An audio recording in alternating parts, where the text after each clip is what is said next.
Good evening, ladies and gentlemen. My name is Andrew Carwood, and I'm the Director of Music here at St. Paul's.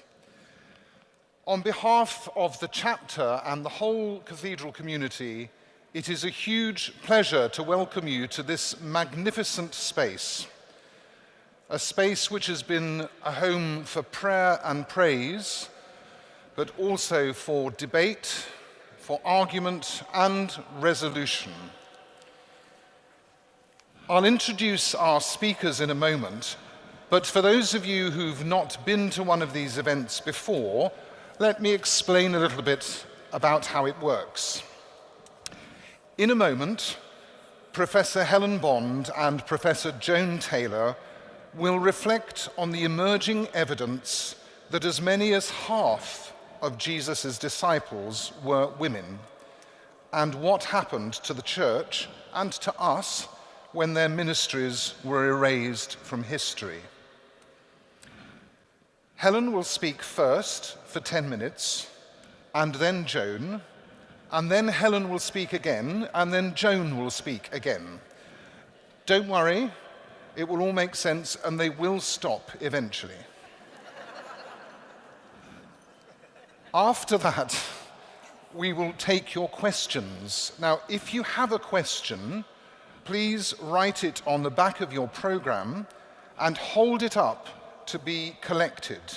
There are people all around the dome who will be able to see you waving, and they will collect your questions, and through the magic of technology, they will appear on the computer screen up here.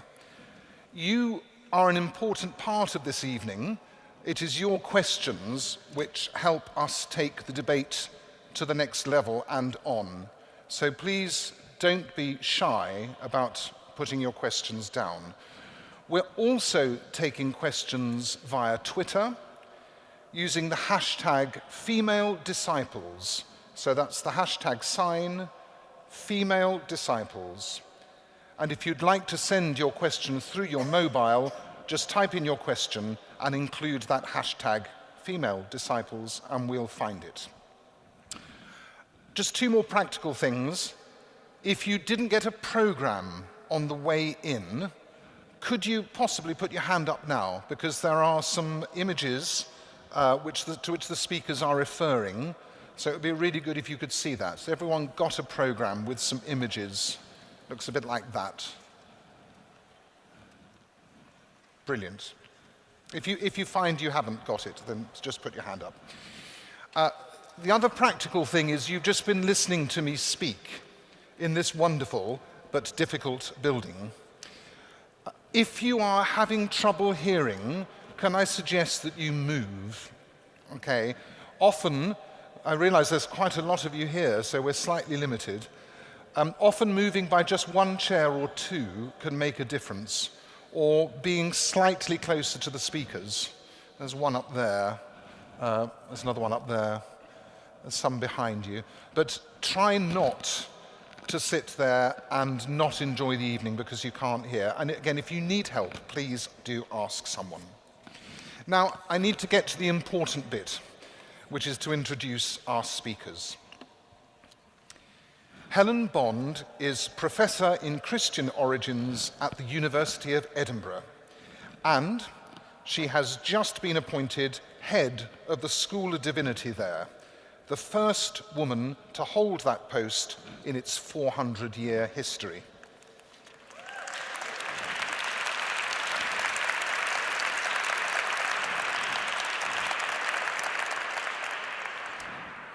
Her books include Jesus, A Very Brief History, and the universally relatable The Historical Jesus, A Guide for the Perplexed.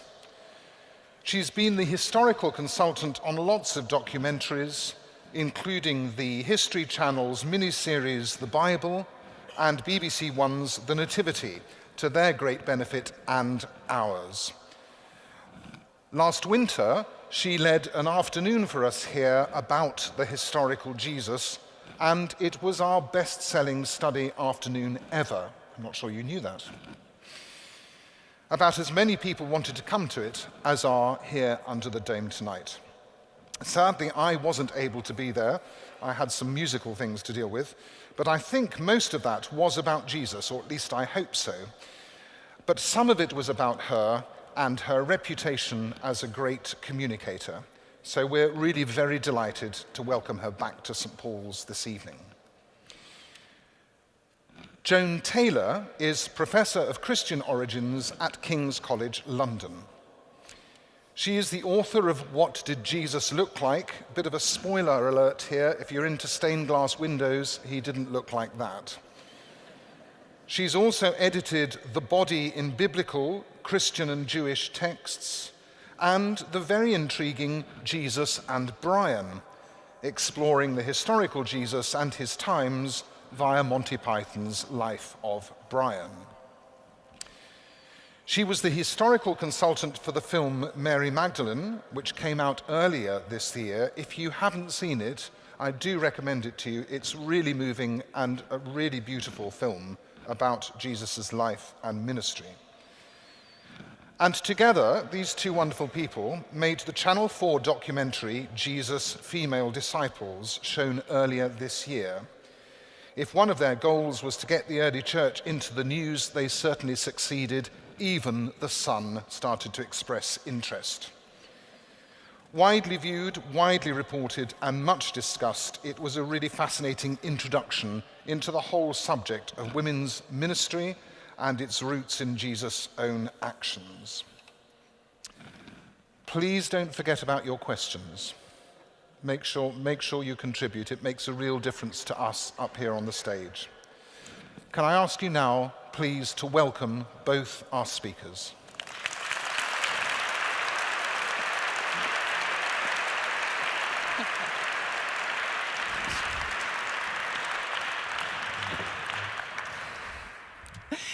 Thank you very much for that very kind introduction, Andrew. And it's a real privilege to be here in this beautiful building tonight and to see so many people. It's really lovely to see you all, particularly as I know we're competing with the Bake Off, the final as well, as my daughter keeps telling me. So thank you doubly for that. Our theme for this evening is the participation of women in the very earliest Christian congregations. We're going to chart things from the time of Jesus and Paul, where women seem to be relatively prominent in the Christian community, to later times when women's activities seem to be much more restricted. So we're going to speak in blocks of 10 minutes each, or at least we're going to try to keep ourselves to 10 minutes. And I want to start off by saying a few things about women in the Jesus movement. It's really important, first of all, though, to get a sense of the first century context. These are, of course, patriarchal times, when power and privilege was in the hands of men. Most importantly, of course, elite men. But in every town and village throughout the Roman Empire, from local elites down to the smallest family unit, it was the men who made the decisions on behalf of their dependents. Women's roles were much more restricted, frequently confined to domestic space and child rearing, and unchaperoned interaction with men who weren't family members would have been frowned upon. In rural areas and amongst poorer folks, it might not always have been possible to keep to clearly defined gender roles. Poverty does have a knack of bringing people together. But even here, old habits died hard, and there was always a sense of the gendered nature of human life. What things were right and proper for women to do, and a strong sense of censorship if women dared to overstep the mark. So this is the world into which Jesus was born. It was a world that noticed the actions of men, but not those of women. And of course, it was a world that would remember the names of Jesus' brothers, but not his sisters. It's just as important to be clear about the nature of the Gospels. They are first and foremost, of course, documents of faith, written to strengthen people's allegiance to Jesus, to declare him as God's anointed one, the Christ, even God's unique Son. What they were never intended to be is a social history of earliest Christianity. They're not interested in recording who followed him and why, or documenting what drew some people to follow Jesus and not others. It's people in the modern world who want to know this kind of question. But for the most part, they're not going to find the answers to those things in the New Testament. And this applies all the more to Jesus' female followers. The story that the evangelists tell is obviously focused on Jesus himself. While indoor domestic space is sometimes described, the bulk of what was recorded belongs to the outside male space and relates to Jesus' actions with prominent men, particularly leaders like the Pharisees or the chief priests, the Roman governor later on, and of course the male disciples. So the emphasis is on Jesus, what he says and does, and what other men make of him. How then can we say anything at all about the place of women in the Jesus movement? The trick, I think, is to pay attention to tiny clues in the text. Places where memories of women's participation have survived despite the patriarchal culture. And sometimes despite the intentions of the evangelists. Sometimes these little clues just somehow get through. And we'll also need to use a certain amount of imagination. This is always the case with ancient history, but all the more so when we're trying to understand how women fitted into things. So our knowledge is full of gaps. Our task as historians is to try to fill them in as plausible a way as possible.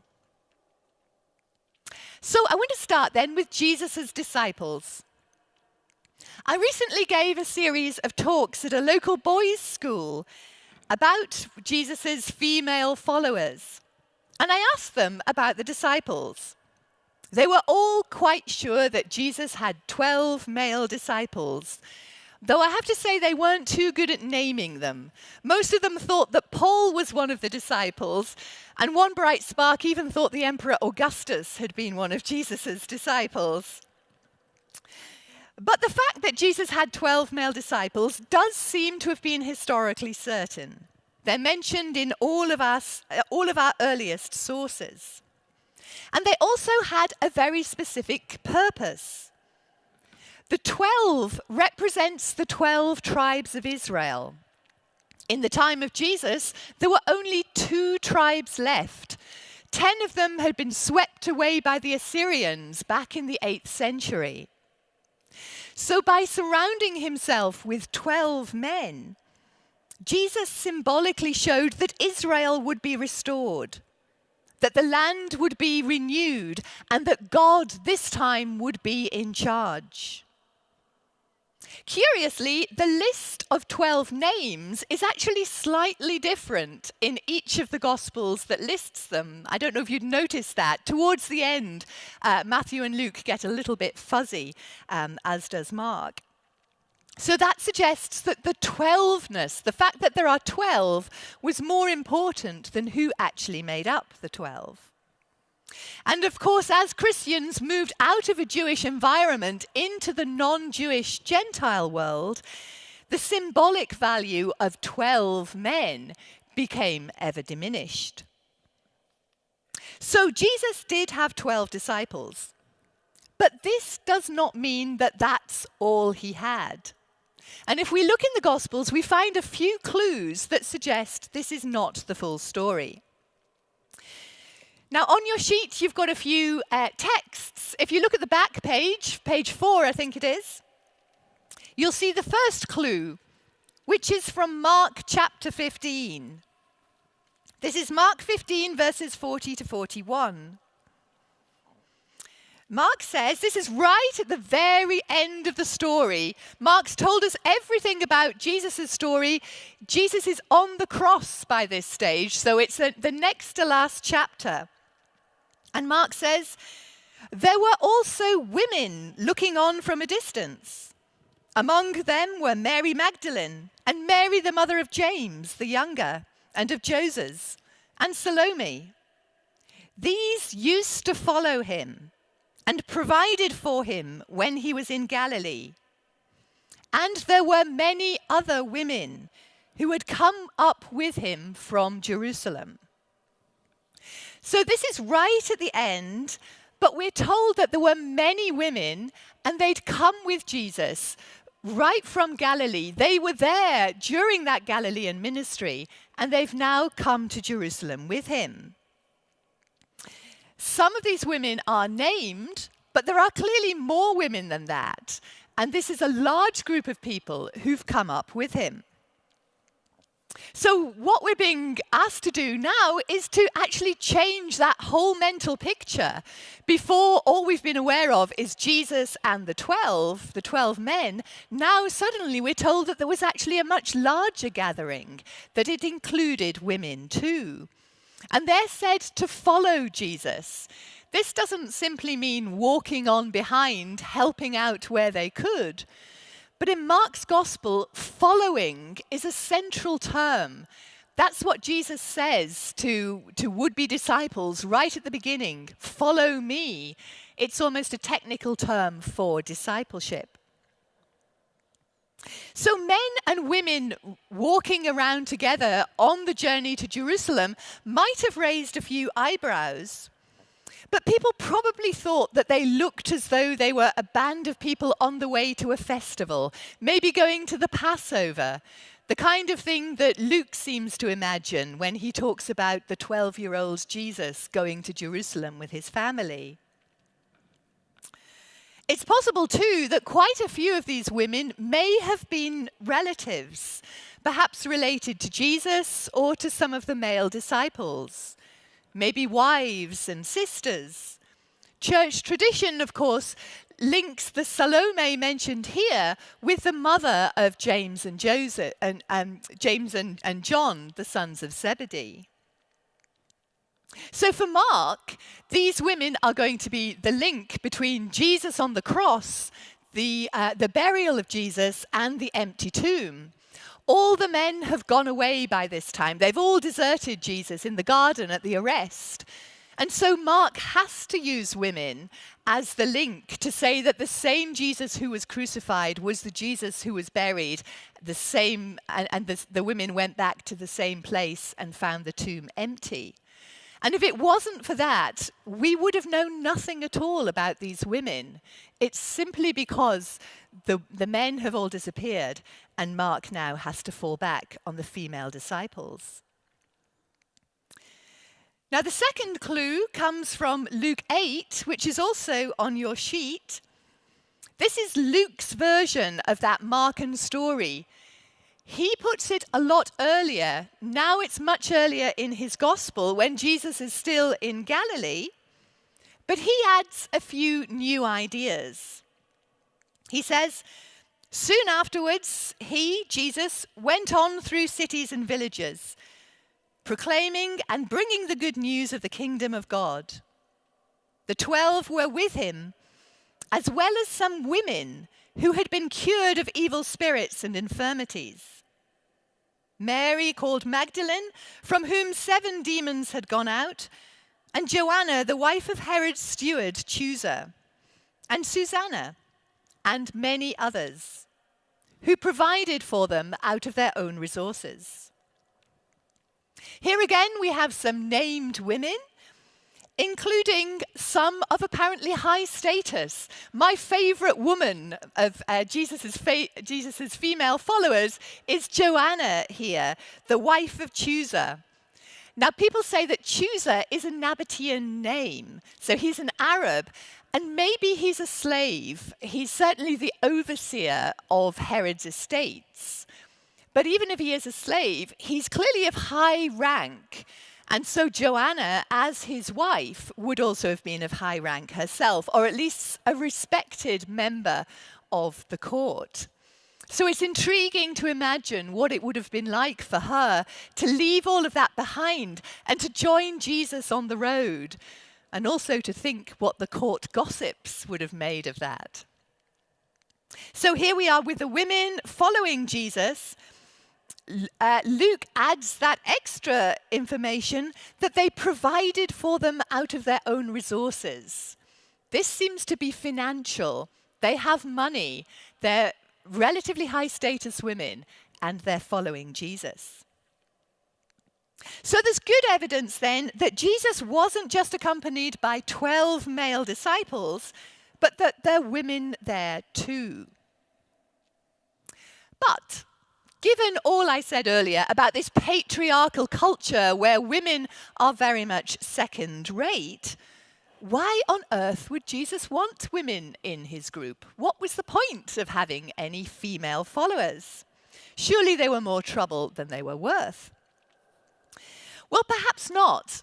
And I think the answer lies precisely in the fact that it was a patriarchal society. If you think about it, if Jesus and his disciples went to a town, to a marketplace, and started to preach, but groups of women would have been able to hear him, but it would have been socially very difficult for them to come up to Jesus, to speak to men they weren't related to perhaps offer themselves for healing, and certainly to be baptized. You wouldn't allow a man not related to you to touch you. But if there are women in the group, the women, of course, were perfectly placed to befriend other women, to talk to them as they drew water at the well, to wash clothes with them down at the water, and to go into their homes and to befriend them. In all of these situations, women would have been able to spread the message about Jesus to other women in a way that men would not have been. So they're basically, I think, doing all the same things that the men are doing, but given the gendered nature of society, they are going to the women while the men are going to the men. Now, there's much more we could say about this, but I'm going to hand over now to Joan, who's going to say more about that most famous of Jesus's followers, Mary Magdalene, and also to say more about missionary pairs. Thank you. Thanks. Yes, just following on really from where Helen has left off. For many of us, Mary Magdalene is the paradigm of the female disciple.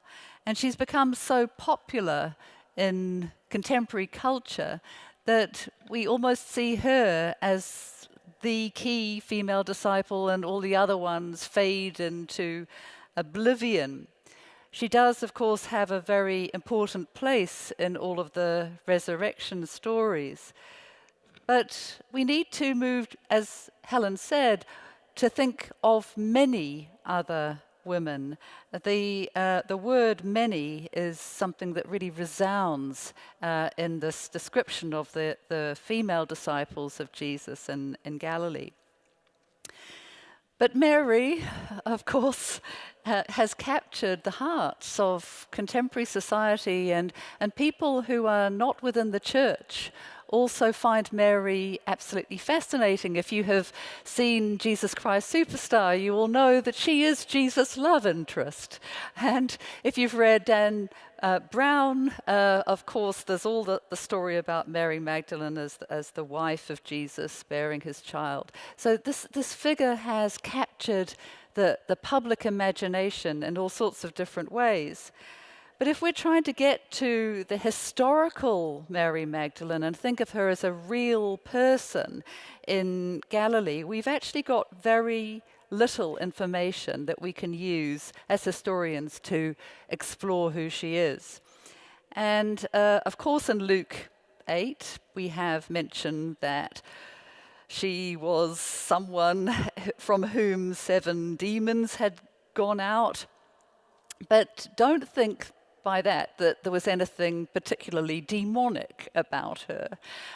She doesn't have anything specially evil about her before she comes to Jesus, because in the ancient world, a demon is what caused illness inside you. So while we think of germs and viruses and perhaps things that cause mental illness, this was the way that the people of the first century understood anything that had gone wrong with your body or your mind. So Mary is someone who has been healed of something. 7 demons indicate she'd had something pretty horrible that she was grappling with.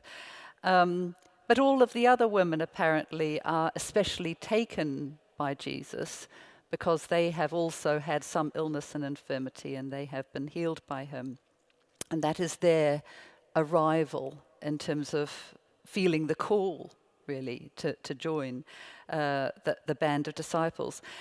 We also have in Luke this idea that Mary is called Magdalene. Now, I want to push back against the idea that Mary's name is simply because she came from a place called Magdala. In fact, there's no place called Magdala that is attested in the early literature. And the name Magdala, in Hebrew Migdal, simply means tower. So to be called a place, Mary of the Tower, doesn't actually give you a very precise location. There are lots and lots of places in Judea in the first century. It's called Magdal something, but we don't have any one place that's just called Magdala in the first century. There's a story to this, and I could go on about it, and later on Christians identify a place and call it Magdala, but in the first century we have trouble locating her. And what's really interesting is that in the early 5th century, St. Jerome identified that there was nothing about her place that was being identified in her name. It was all about who she was. So Jerome wrote to a woman called Principia, letter 127, and he refers to Mary, properly the Magdalene, who, because of diligence and ardent faith, received the name of the tower. And she deserved to see the risen Christ first. So it's actually a nickname. It's something that says something about her. She is of the tower. It is a nickname that I think sounds like she's a leader of some kind. So what can we do with that nickname? Maybe we can use our imaginations, as Helen says, to explore what someone called the toweress of the tower actually meant. Well, the early church greatly esteemed Mary Magdalene.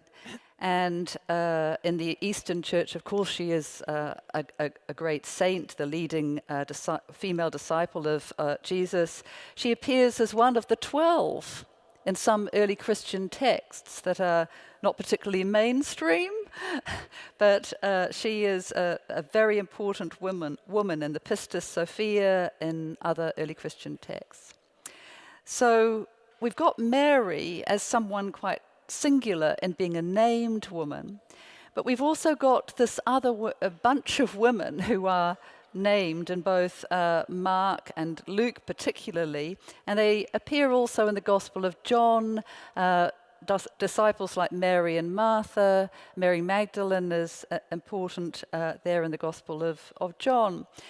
And trying to locate them, trying to visualize them within this group of Jesus' disciples, one of the things we might want to do is think again about what we mean in regard to the 12.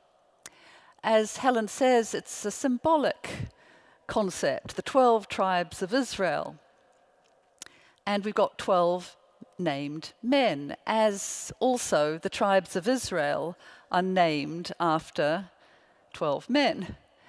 But in fact, tribes imply not just men, but women who are their progenitors. And do we have some linkage of some of these women with what the job description of the 12 is all about? Now, if we look at the job description of the 12 in Mark 3:14, we have Jesus going up to a mountain and summoning those he wanted. And it says, so they came to him and he made 12. He doesn't appoint, he makes 12. So they came to him that he might, and he sent them out to proclaim the good news and to have authority to expel demons. So if you remember, demons are about healing. How do you heal someone? You expel a demon from them, and then they are whole, then they are well. So as Helen said, for that to happen, you need, in a patriarchal society, some women. When they come back to Jesus, they say they've cast out many demons and anointed many sick people with oil and cured them. And that immediately should alert us to the presence of women. Anointing with oil is very touchy-feely. It's not just, you are healed of a demon. It actually involved hands-on healing. For a man to do that in a woman's situation without women being involved, there's something wrong with this picture. And in fact, later on, oil of nard is specifically associated with a woman in Bethany who anoints Jesus' head in Mark 14. So special oil, fragrant oil, is associated with women in this gospel. And the other thing that's fascinating is that Jesus sends out the 12 two by two. Now, normally that's understood to just mean male pairs. They go off in twos. But that expression, two by two, you all know the nursery rhyme, is really geared to the concept of male and female pairs in both the Greek and the Hebrew. It's even used in the Dead Sea Scrolls, that expression, shtaim, to refer to a male and female, a husband and wife. So it's not just a Greek idiom, it has a quite technical sense in terms of these pairs of male and female being sent out. So then that does make you think about what is going on, Mark veils things. As Helen said, at the end of the Gospel of Mark, you've got this reference to the women, and we have to insert them imaginatively in the story when they're not explicitly mentioned.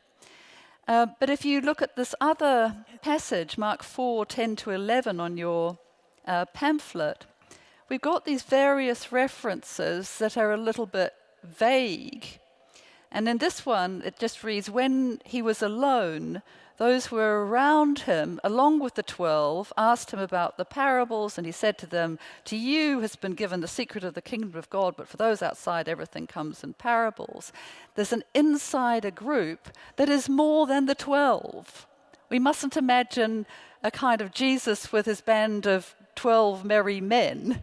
It is actually Jesus, the 12, or a group of male disciples, and also others who include women who are doing things, who are providing for him, who are following, who are serving him.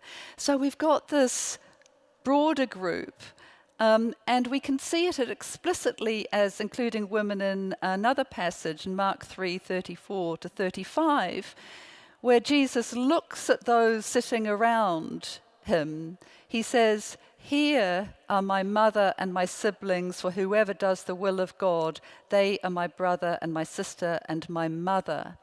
And that expression, those around him, those about him, is the same in Greek in Mark 4 and also in Mark 3. And it implies that those around him include women who are called Jesus' sisters.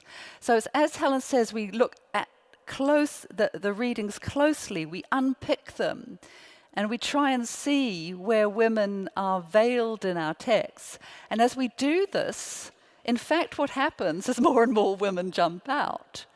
The gospel writers have hidden the women because they're a bit worried about how the women are going to come across to people. They're concerned about the criticisms Jesus could have because of women in his group. But they are part of the insider group. Remember, it's to those outside that the parables are spoken and they don't understand. And they are, the women are part of this close group around Jesus, and they are serving, providing, they are doing things, healing. This is part of their job description as well. So now we could say a lot more about the women disciples of Jesus, but we're going to move on and look a little bit at the early church in terms of the Apostle Paul, and then go on through to about the 6th century. So I'll hand back to Helen. Thank you.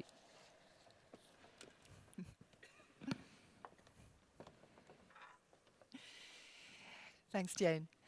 The Apostle Paul generally has a bad reputation when it comes to women. George Bernard Shaw described him as the eternal enemy of women.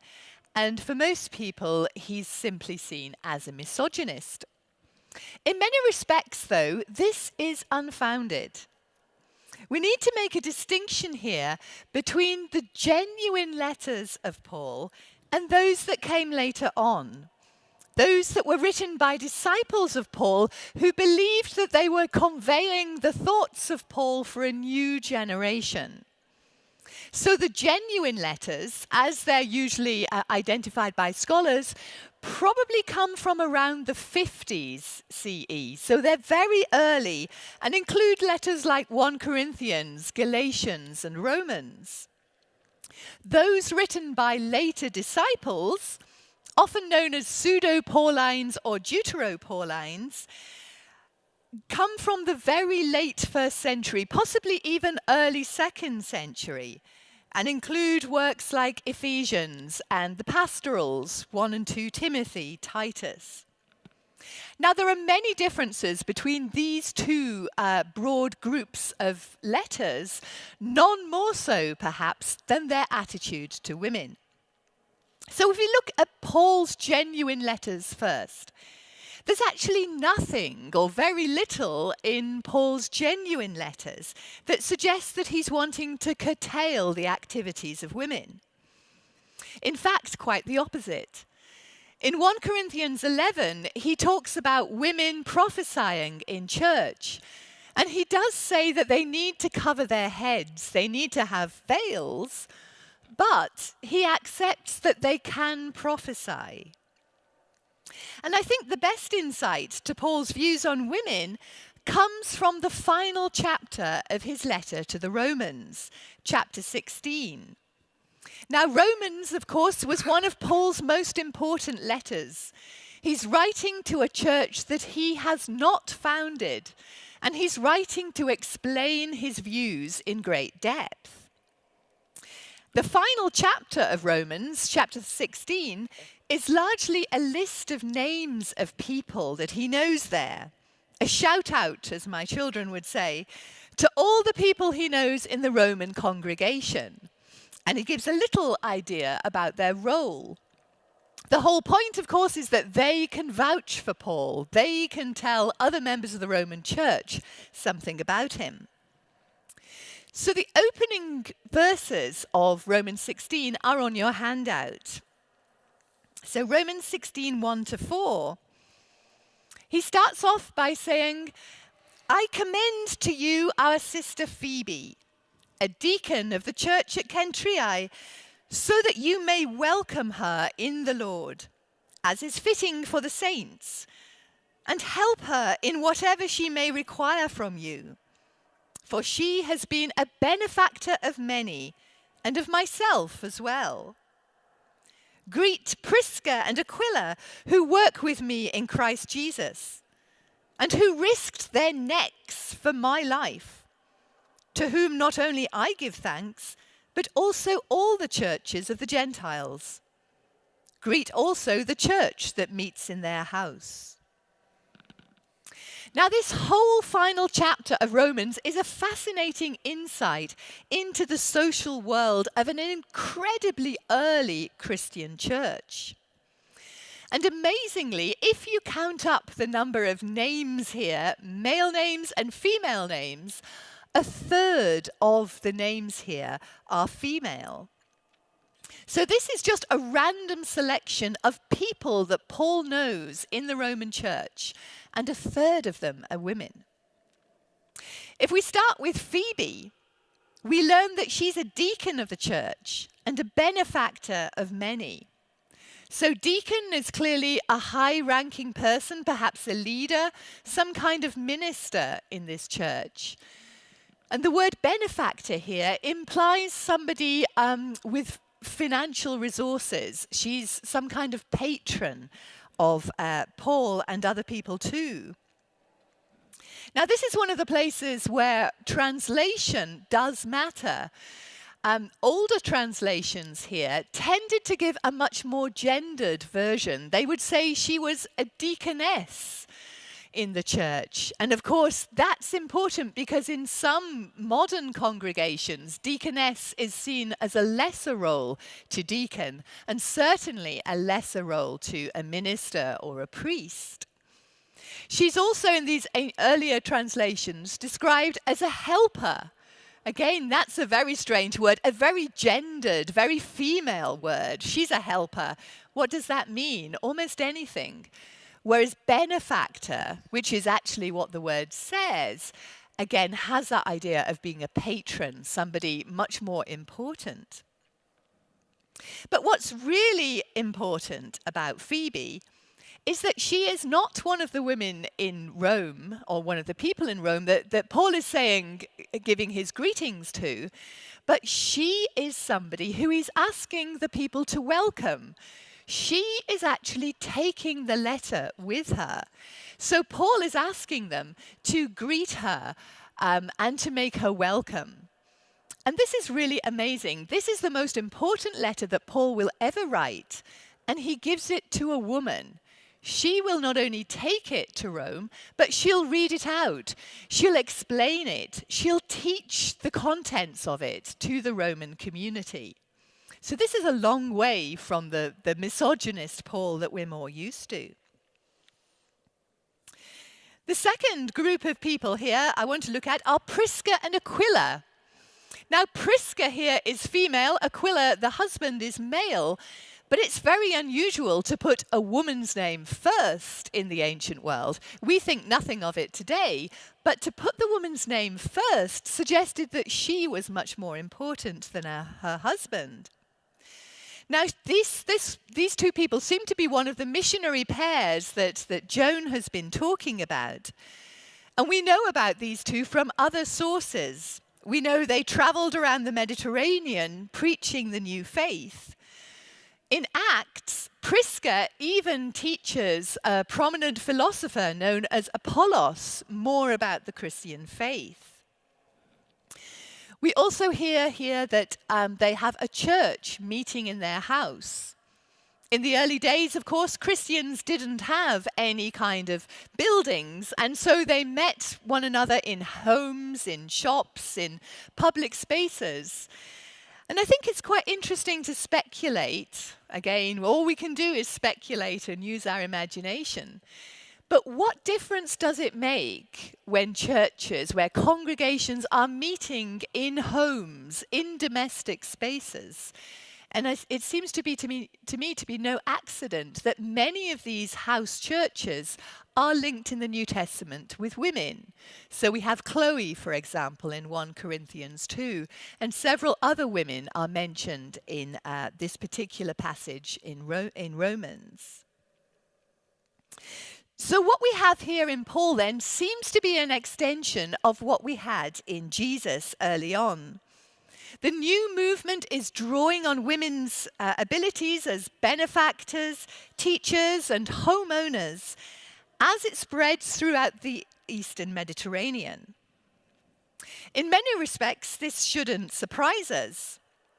The early church, of course, expected the end of the world to come very soon. And sociologists of religion have shown that millenarian movements, such as this one, often tend to be rather more egalitarian than society at large. What's the point of expecting women to know their place if you think society is going to be swept away any moment soon? And why waste the ability of women when the message needs to be got out? But of course, things changed. Decades passed and Jesus did not return. And Christians realized that they were going to have to get used to being in the world for the long run. And they started to think about how to organize themselves and to look respectable. And it's at this point that attention seems to have been directed towards female members. And that's because there was a general feeling in antiquity that you could evaluate the state of a country or a household simply by looking at the behavior of its women. If women knew their place, if women were subservient to men and confined their interests to the domestic world and child rearing, then all was well. But if women tried to dominate their husbands or tried to assume power and assert control, then things were badly wrong. The same holds true in the religious sphere. Cults that reinforced the general patriarchal outlook that kept women in their place were supported by the state. Those that didn't tended to be banned. And so a very easy way to criticize a religious cult, particularly a new one like Christianity, was to cast aspersions on its womenfolk. And Joan will be giving more examples of this later. But by the end of the first century, Christians had another problem. The Jewish homeland had seen a disastrous revolt against Rome that broke out in 66 CE and culminated in the destruction of not only the city of Jerusalem, but the most sacred temple. And a wave of anti-Semitism seems to have spread throughout the empire. However much Christians wanted to stress their connections with Judaism to present themselves as the new Israel, such a strategy was also fraught with danger. It was clearly a time to keep their heads down and to show that they were respectable and law-abiding. And a good way to do this was to make sure that women knew their place. So it's in this period that we get what I've referred to as the Deutero-Pauline letters, with their much more restrictive attitude to women. Some of them, like Ephesians 5, contain what's known as a household code. These were particularly popular in Greco-Roman circles, and they tend to lay out a series of hierarchies within the house. So at the top you have the master, then the wife, then the children, and then the servants and slaves at the bottom. Now the Christian ones tend to Christianize these household codes, but they still buy into the same social structures. So, for example, Ephesians 5, 22 to 23 says, and I'm sorry, this text isn't on your handout, "Wives, be subject to your husbands, as to the Lord. For the husband is the head of the wife, as Christ is the head of the church, his body, and he is himself its Savior." Admittedly, husbands are later instructed to love their wives, but the subservience position required of women here, and the way it's linked to Christ and the church, men and women are linked to Christ and the church, is quite striking and isn't anything we get in Jesus or Paul. The first letter to Timothy, which may have been written in the very late first century or early second century, is even worse. 1 Timothy 2:9 instructs women to be modest about their appearance, not to braid their hair or to wear gold or pearls or costly attire. 2 verses later, the same author tells women to learn in silence with all submissiveness. I do not permit women to teach or to have authority over men. She is to keep silent, the author says. Women, he goes on to say, are going to be saved by childbirth. Now, there's a very similar passage to this in 1 Corinthians 14, which sort of occurs like a bolt out of the blue, that also says that women should be silent in the churches, and if they have questions, they should ask their husbands when they go home. The fact that this is so different, this passage in 1 Corinthians 14 is so different to anything else that you get in Paul, has led most scholars to think that it's a later interpolation. It's an insertion into that Pauline letter from somebody who's read perhaps 1 Timothy or agrees with the kind of sentiment that you get there. So it's much more the kind of thing you get in the late 1st century, early 2nd century than anything you find in Paul. At this period, late 1st century, early 2nd century, the church really is trying to restrict women to keep them quiet and subservient. But there is a positive side to all of this. It may not seem so, but it seems to me that there would be no point in telling women to dress modestly and to be silent in the church if they were already doing these things. Clearly, they weren't. And in some places, women's voices were still being heard in the churches. And clearly, in some churches, women were foregoing marriage and child rearing in favour of preaching the gospel. Hence, the author of 1 Timothy has to tell them to mend their ways. But these texts, of course, show a definite concern to limit women's roles and make sure that they, and therefore the church, looked respectable to outsiders. And of course, the legacy of these texts, in terms of restricting women's roles, not only in churches, but in seminaries and theological colleges throughout the world and throughout the ages, has been huge. What the author of 1 Timothy would make of the pair of us here tonight, 2 female professors talking in a church, goodness knows.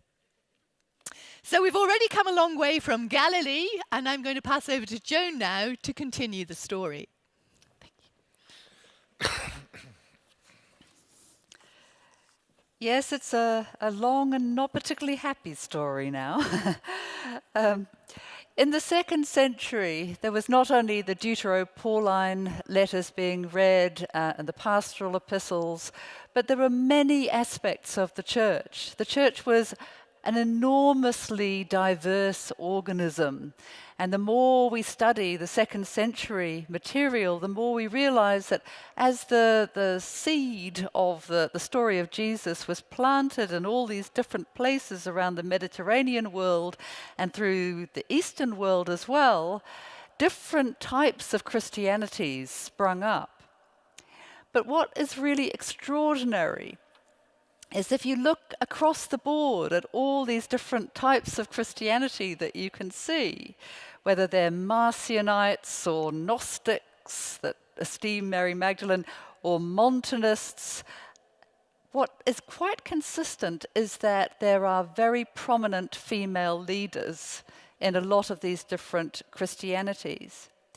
But the mainstream church went along a particular trajectory that seemed to be much more concerned about the sorts of societal pressures that would imply that there were strict things that men did and women did, that the philosophers had defined a woman's philosophy and a men's philosophy, and this is the right way of doing things. So there were issues about how the church would navigate social concerns. In fact, we see that already in the pastoral epistles. There's quite a clear emphasis on how Christians are perceived by society. Now, this doesn't come out of nowhere, but we know that Christians were quite persecuted in different parts of the empire at different times and could suffer horribly. So you didn't want to do anything that would wind people up in your neighborhood and indicate that you were in any way an unsavory group, or in fact a stupid group. Because what we see in some of the literature is that any place that included a large number of women would be automatically dismissed by well-to-do men anyway as having no value whatsoever.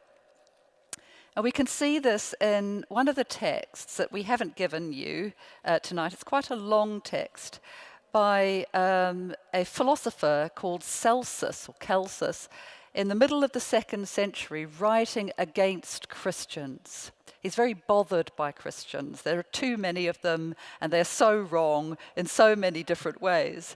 And later on, in the 3rd century, the great church father Origen wrote a great treatise against Celsus, called Against Celsus, and you can read the translation by Henry Chadwick, which is quite well known. Now, Celsus wrote about what Christians do, and I'll just read out a little bit to give you the flavour of his criticisms against Christians. He says, "In private houses also we see wool workers, cobblers, laundry workers, and the most illiterate and bucolic yokels who would not dare to say anything at all in front of their elders and more intelligent masters. But whenever they and some stupid women with them get hold of children in private, they let out some astounding statements, as, for example, that they must not pay any attention to their father and school teachers, but must obey them. They say that these talk nonsense, have no understanding, and that in reality they neither know nor are able to do anything good, but are taken up by mere empty chatter, and so on and so forth. And what happens? But if they like, they should leave father and their schoolmasters, the children should leave and come and follow them, and go along with the women and little children who are their playfellows to the wool dresser's shop, or to the cobbler's, or to the washerwoman's shop, that they may learn perfection. And by saying this, they persuade them." Now, that's a wonderful text, because it gives us an indication that women were spreading the word in the washerwoman's shop. We've come a long way from the washerwoman's shop. And Celsus was seeing this as something that was severely problematic in society, that these women and stupid men were undermining the very fabric of society by perverting children to disobey their schoolmasters and fathers. So you get the sense of what the Christians were up against and why they wanted to play down the role of women in the circle of Jesus' closest disciples and as the church went on in society. Now, in your pamphlet, you'll see some pictures. And we're using these pictures really because we've been alerted to them by the art historian Ali Katjes, who appeared in our documentary and talked about reading art and what we can learn from art when our texts, in fact, are probably quite severely edited, because in the 4th century, the Emperor Constantine came in and became a Christian, which was great for stopping persecution, but possibly a little problematic in terms of gender, and things changed, shall we say, in the 4th century. And she says you can see this play out in art. So we went along with Ali Well, actually, we went along to the museum in the Vatican, the Pio Cristiano Museum, and had a look at these sarcophagi, and she'd already talked through what we should look for in these sarcophagi. And in the first one on page 1, you'll see that there's a picture of Jesus raising Lazarus. You can see Lazarus over on the left-hand side, and Jesus is pointing. Probably he's got a stick in his hand, and that stick is the rod of Moses. He was wielding the rod of Moses, the miraculous rod. And on either side of him are two women. There's one who is on her knees, and it's probably Mary, who has met him and fallen to his knees in the Gospel of John story, and the other one, Martha. And they are the same size as him, and Mary's not veiled. It's possible Martha has a slight veil, but nothing really covering her. And all the figures are the same size. And having the figures the same size in art actually indicates a certain level of respect for a figure. As we go on a little bit further in time into the 4th century, we see the same scene below. Jesus is raising Lazarus, and this time he's just raising his hand. He doesn't have his rod with him. But this time the woman is veiled. And we know that in the 4th century, veiling became customary for women more and more. If you're a good Christian woman, the more you covered up, more modesty, more submission. All of this was starting to happen in the 4th century. And she's bending down, and she's much more sort of subordinate to Jesus. But if you turn the page to page 2, you see what happens to these sarcophagi as time goes by. And in fact, Mary gets minute. Mary becomes, and some of these sarcophagi, a kind of footstool, a little blob at the bottom of Jesus' feet. And she's very veiled, and she's very small, because she has to be super subordinate and reduced, and it's all about Jesus raising Lazarus. Actually, Lazarus in this is pretty minute as well. But the idea is that Jesus is big and the women are small. But Ali also told us that role of women, the leadership of women, did continue on. And she showed us in Naples a rather wonderful piece of catacomb art, which she identified as this woman, Carulla. That the name might be Carulla or Servia. You can see it in the bottom left of the picture.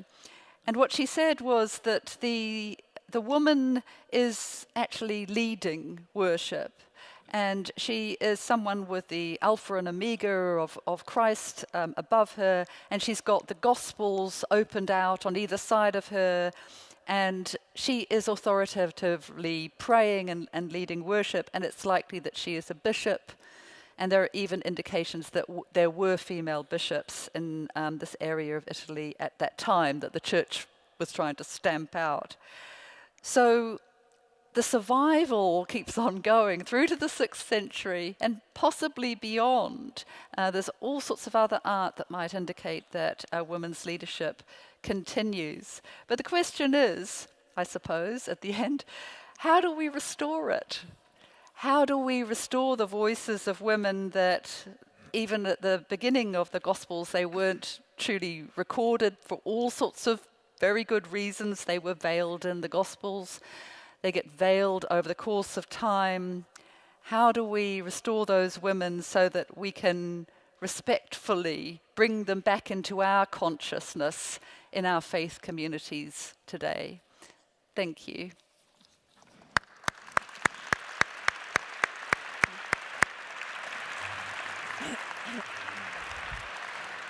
Move back a bit. Well, Joan, Helen, that's an extraordinary amount of information and thought-provoking stuff. Somebody's written here, please would you write a book about this? I think it's probably several books rather than a book.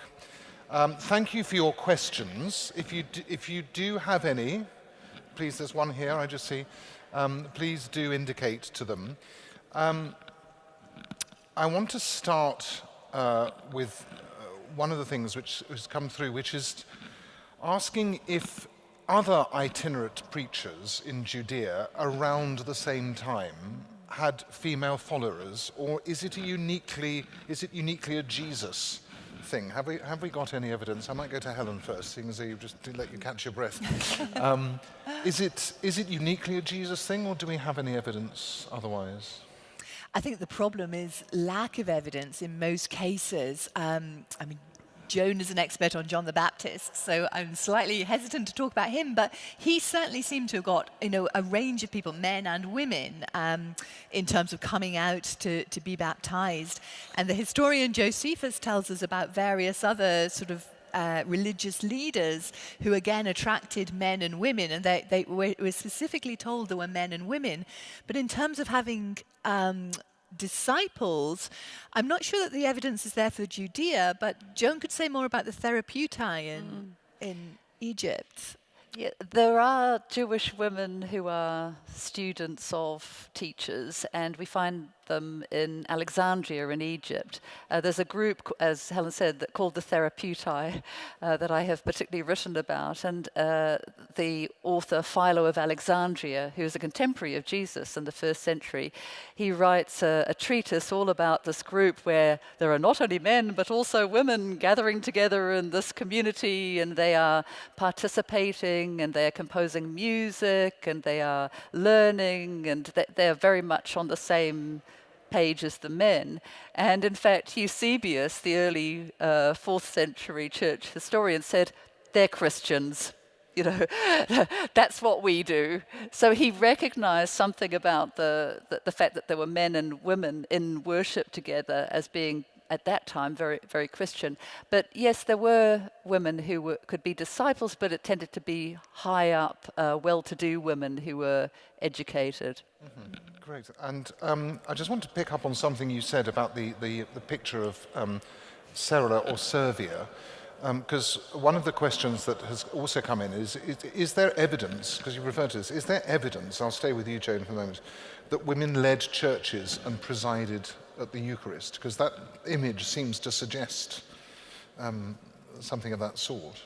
Yes, certainly that is what Alicatius would argue. And there have been all sorts of collections of documents and inscriptions that indicate that women were participating in leading worship. Now, where you draw the line is difficult because, of course, the Eucharist itself develops. So when we've got the early house churches, we don't have Eucharist as such. We've got a common meal. And who was presiding over that? Whoever was the host of the banquet, the dining experience. So that could very well also be the mother of John Mark if we were in John Mark's house in Jerusalem, or Lydia, or these other women who are named in the Acts of the Apostles. Yeah. Do you want to say anything you want to say, Helen? No. I'll try and go backwards and forwards. I don't want to cut anyone out. There's a couple of questions about Mary Magdalene which have come in, and one of which is, I think, really important because we have a lot of different information about her, and we now know that some of the stuff that the medieval church believed in has become. Is just wrong. So let's get it out there on the table. Is there any evidence to suggest Mary Magdalene was a sex worker? Yeah. Is the question I've got here.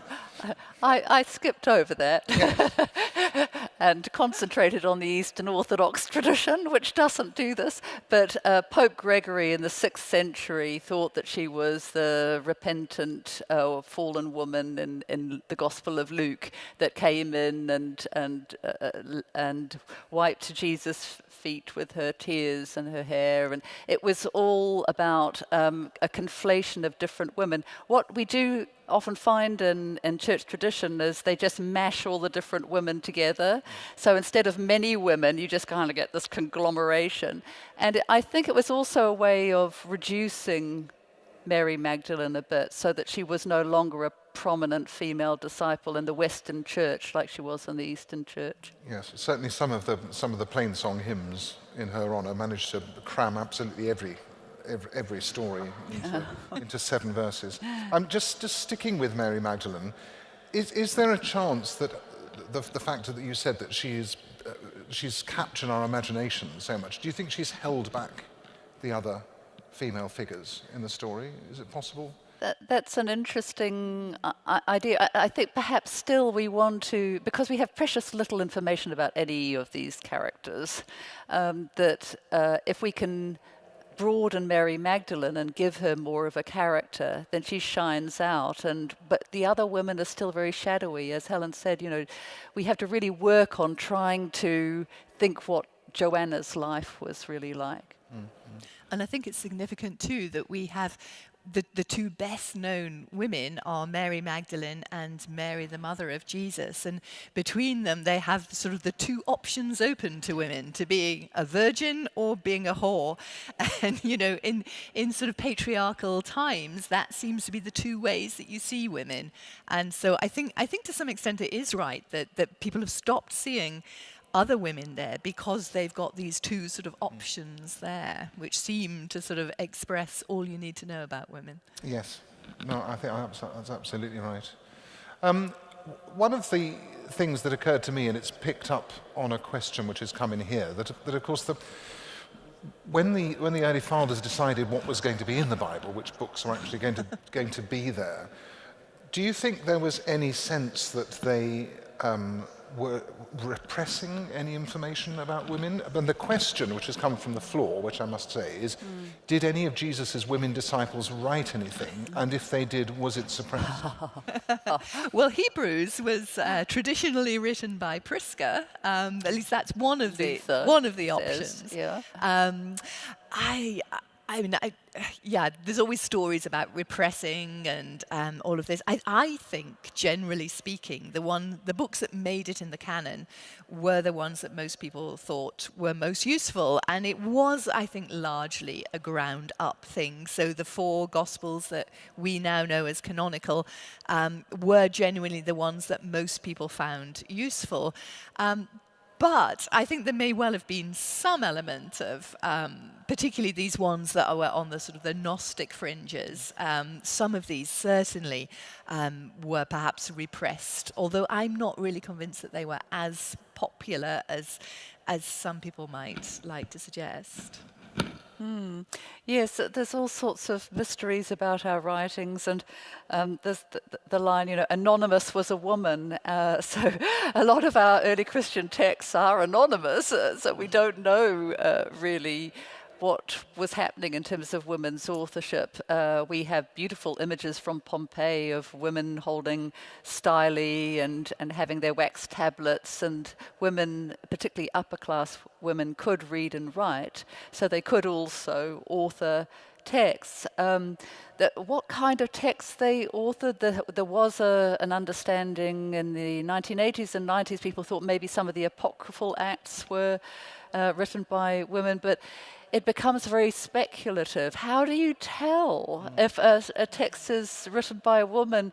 Because a woman could write a text, arguably, that represses women if she's indoctrinated in such a way to feel that this is woman's place. Girls, know your place.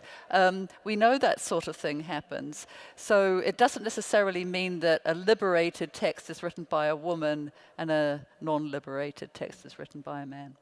Okay, I'm going to bring us. Oh wow, there's a number of questions that are coming up. It's brilliant. Yeah, thank you.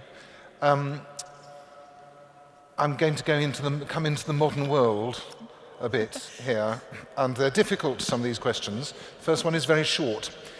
Is the Christian Church sexist? Nice, easy one.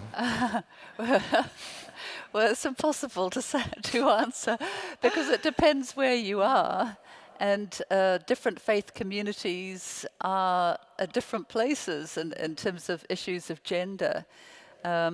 So I wouldn't want to say something all expensive in terms of an answer. And even different communities. I mean, Church of Scotland has had female ministers since 1968, but that doesn't necessarily mean that women are going to be called in every church community, or that every church community will be open and welcoming to women in its midst. So yeah, I think it's impossible to say, but it generally speaking, I think it's probably more sexist than not. That's very diplomatic. There's a question here, which I'm going to read out verbatim. It says, I believe that the Holy Bible is the inspired word of God. The Bible warns of false teaching. Do you think that what you are saying could be false teaching? No. Well, let me put it another way. I believe that Christ is the Word, and the Bible gives testimony to him as the profound message of God. And that is what matters to me in terms of my faith, and I try and follow it. And I also very strongly believe that Christ wanted to guide people to a realization of our full humanity as God wanted us to be. Well, I would agree. Yes, I suppose Joan and I often come across ideas like this, and it's not uncommon amongst students even to have this idea that, you know, the Bible is inspired, and particularly when you talk about some bits being perhaps genuinely Pauline, others perhaps not, for people to be worried by that. But my own view is that that's quite liberating. I think scholarship itself can be inspired. We're all humans trying to work out what it means, sort of the mysteries of Christianity, and anything I think that helps us to understand those very ancient times and how Christianity began and developed is useful to us today. I don't think we should just sort of not think about it or not apply the knowledge that we have as historians to it. I will add that we, during our documentary, one bit that we had to cut out because we were over our designated time was we talked to an author called Philip Payne, and I would recommend those who are very strongly biblically literalist to read Philip Payne's work, because that's where he comes from. He's very much of that feeling in terms of the Bible. I don't share that, but that's where he comes from. And a really lovely man, and he explored the textual integrity. He's very interested in textual integrity, and he has written an entire book all about these issues. He says that there's a particular passage in 1 Corinthians which says, let the women keep silence in the churches, I don't allow them to speak. This is an addition to the text. And that addition to the text probably happened late 3rd century, early 4th century, and it was part of this change. So that when Constantine came in, and as the church was moving to a more sort of secular mode and wanting women to do the right thing, things got added into the text of the Bible. So that's Philip Payne's argument. I have two questions here. I'm so pleased that you've been so stimulated by this conversation, because I certainly have, and it's becoming very clear through what's coming up here. There's two questions I want to link, and I'm going to give you the first one first, because the second question might actually contain part of the answer. It says, looking at the audience here today, it seems that there's much more interest in Jesus' female disciples among women compared to men. How can we spread understanding about the presence and leadership of women in the early church and the consequences for both the modern church and society? Well, there's an immediate answer to that, because your books and your television programs has obviously done a great deal. But what do you think? Is there more we can do? More of the same or different? Well, it would be interesting, actually. I mean, we have breakdowns of, we have audience viewers, but we obviously don't know whether most of those were female. So it may be that's replicated in books, in documentaries. Yeah, it's just that problem that equality and diversity is seen as a woman's thing. You know, we've just been going through a process in my department of gaining an award for being equal and diverse, and the team who've had to put it all together have been all women. or mostly women. And it's just one of those very difficult things. I think as the message gets out, as imagery gets out, I mean, one of the things we looked at in our documentary was the fact that nearly every film about Jesus has Jesus and the merry men, the 12 male disciples. And this is reinforced in everything we look at. So as that message gets out and as people start to think, well, actually, we should put a few women here as well, maybe that will change. But it's a very slow process, I think. I should just say that your television programme, I think you told me, it had more viewers than Homeland. It did. And Homeland's really good. So this is, you can just imagine how good this is. The second question I want to feed into this, because it may be a possible thing to help, it says, can we allow female voices to be heard by ceasing to talk about God as male and as he, and that all the church should own the term God as both male and female? Well, yes, that would be great. I rather celebrate the fact that they is being used in the singular now, and I think that might have a significant impact on Bible translations, at least some Bible translations in the future, because we've got this, instead of he, she, it problem, we've got they used as a singular. But of course these things take time, and there are very entrenched attitudes and feelings and quite a lot at stake for people. So I do understand it's hard to change, but if we can think, if the church, instead of dragging its heels behind the rest of society, could actually take a cue from its founder and in fact go out on the roads a little bit and radically change and call for change and value people for whatever they do and think no longer of the hierarchies and the restrictions that are considered normal, that would be wonderful. Is it possible, do you think? I think it's possible. I think there's some fantastic radical voices in faith communities today, and it's just getting that confidence up and thinking, look, this is our foundation. This is where we should be. We shouldn't be in any way the problem in society in terms of sexism or any kind of prejudice. The church should be out there calling for the end of all of that kind of bias.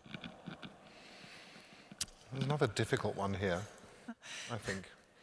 It says here, how do you forgive God and or the church for letting women's history and leadership be sidelined like this? Oh, looking my way. It's a really interesting question. I've never thought about it in terms of forgiveness and something that needs forgiving, because I suppose I see it as a historian, as a historical process. I suppose there's too many historical processes, too much water under the bridge, but again, it's a question of trying to redeem things in the present, to repaint the picture and see things differently. But I don't think, I'm not sure that, who would you forgive? Do you have any better? All of those centuries of male leaders and priests, and yet most of them, I think, we look back at them now and see them as doing things that have restricted women, but they probably all thought, as we try to say, they thought they were trying to do the right thing to protect Christianity, to shore it up against possible opponents on the outside. So I don't think they were doing it for bad reasons. It's just that women were the casualty in some way in all of that. It's interesting. It's interesting that governments now apologise to constituents who they feel they've wronged. Does the church need to apologise to women? Would that help or not? It's very. I think it's something we need to mull over rather than give a precise answer. Yes, to some extent. the whole apology of governments, it is slightly artificial because times move on and they're not the same people. But I think it's just a general commitment to change, to not let the church be accused of bias and prejudice and bigotry, when in fact the church should be at the vanguard. If the church can really embrace that, I think that's more important than apologizing. Well, very sadly, our evening is drawing to a close. I haven't actually managed to get through all the questions. I feel a bit guilty now, having exhorted you to write your questions. I've done a lot, but I haven't managed to get through quite all of them, so my apologies for that. Joan and Helen, I'm wondering if you could, just from our positions here, whether you'd want to give us a final thought or a little something to take away, something that, I mean, in a sense, maybe you've just done it in the thing you've just said there, but a final thing, a hope or something for us to take away into the night. Yeah, I do sometimes get from students this understanding that the church is sexist. And I think it can be a block to people. And I think there's a great need for a spiritual vision in our society right now. And we really need to think of anything that is blocking people from realizing their true destiny, their humanity, and that deep spirituality we all need. We really need to remove them. Yeah, I would say something very similar. I think to a lot of people, particularly people outside the church stands for all the things that are wrong in society. It stands for sexism, for bigotry, for, Christians are likely to be people who tut and find fault, and I think the church is missing a trick if the church goes back to the early days, the times of Jesus, and really tries to follow the message of Jesus. I think that would not only be a very different message, but I think one that a lot of people in the present day would find very attractive and would want to follow. Well, this is a debate that needs to carry on, isn't it? I mean, there's so much to think about here for absolutely everyone on every side of the debate as it carries on. I need to thank our speakers on your behalf. I'm going to give you an opportunity to do that in a second, in the traditional way. But it has been absolutely fascinating. And I'm pleased to tell you that just over here we have a bookstall which contains some of the wonderful work that these two people have done. They're also at considerably discounted rates, I'm told to tell you, and Joan and Helen are very happy to sign copies for you. So this is a great opportunity for you to find out more about this, and let's take it further together, all of us. Not just the two people leading up here, but it's something we all need to think about and to do. I want to thank you for coming. You're always very welcome here. You go with our prayers and our blessings. Please come back and see us again. I want to thank hugely Elizabeth Foy, who heads up the Adult Learning Department, and her team, who make the wonderful things like this that happen here. But in order to finish appropriately, please will you give a very large round of applause to our two speakers. Brilliant. Absolutely brilliant.